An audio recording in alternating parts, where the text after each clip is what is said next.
Oke, next kita akan bahas mengenai model tata kelola sebuah perusahaan. Nah, kalian tahu nggak nih, kalau ada beberapa model tata kelola sebuah perusahaan. Yang pertama, ada model tata kelola perusahaan menurut perspektif barat. Jadi, dalam model ini itu menekankan pada hak pemegang saham, peran pemangku kepentingan, transparansi, tanggung jawab dewan direksi, serta etika dan integritas. Oke, biar ada gambarannya, kita ambil nih satu kasus dari tata kelola model barat. Kita ambil kasus Enron Corporation. Jadi mereka itu adalah sebuah perusahaan yang bergerak di bidang energi di Amerika. Pada tahun 2001 muncul skandal besar mengenai Enron Company.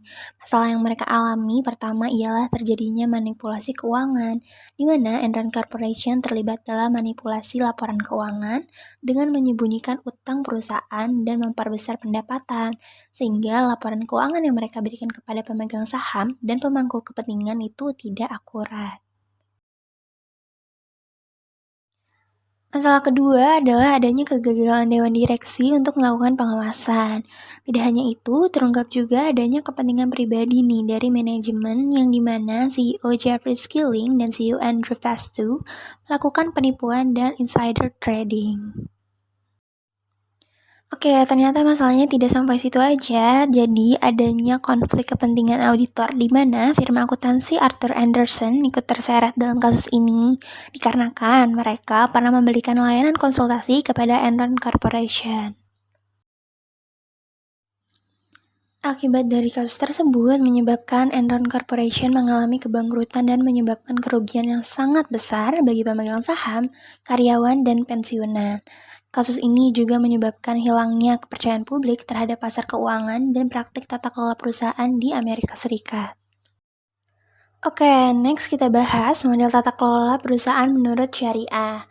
Tata kelola ini sangat menekankan keadilan, transparansi, tanggung jawab, dan kejujuran.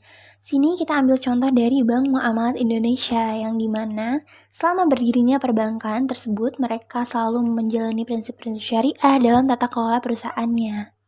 Bank Muamalat Indonesia bertanggung jawab dalam memastikan bahwa produk-produk yang mereka tawarkan itu sudah sesuai dengan prinsip syariah, yaitu dengan cara melibatkan Dewan Pengawas Syariah. Tidak hanya itu, Bank Muamalat Indonesia juga telah menyusun laporan keuangan yang transparan dan sesuai dengan standar akuntansi syariah itu sendiri.